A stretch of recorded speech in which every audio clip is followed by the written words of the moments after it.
हिवाळ्यामध्ये सर्वांना एक कॉमन प्रॉब्लेम असतो, तो म्हणजे केस गळणे. आता त्याचं आपण कारण पाहू आणि उपाय पाहू.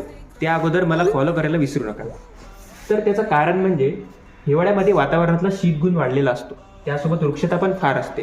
ह्या दोन्ही गुणांमुळे आपल्या शरीरातला वात वाढतो आणि वात वाढला की केस कमजोर होतात. पहिला उपाय म्हणजे अति गरम पाणी आपल्याला आंघोळ करायला नाही वापरायचं आहे. त्याच्यामुळे काय होते की वृक्षता वाढते, केस सुद्धा जास्त ड्राय होतात आणि डोक्यावर तर गरम पाणी घ्यायला सांगितलेलंच नाही आहे. त्यामुळे आपण कोमट पाणी वापरायला पाहिजे. दुसरं म्हणजे केसांना तेल लावणे. मी हर वेळेस सांगतो की अभ्यंग केला पाहिजे. आंघोळीच्या 1 तास अगोदर तुम्ही डोक्याला तेल लावायच्यामध्ये तुम्ही खोबऱ्याचं तेल वापरा किंवा तिळाचं तेल लावलं तर फार उत्तम राहील. त्यानंतर तिसरं म्हणजे पोषक भेटायला पाहिजे आपल्या केसांना.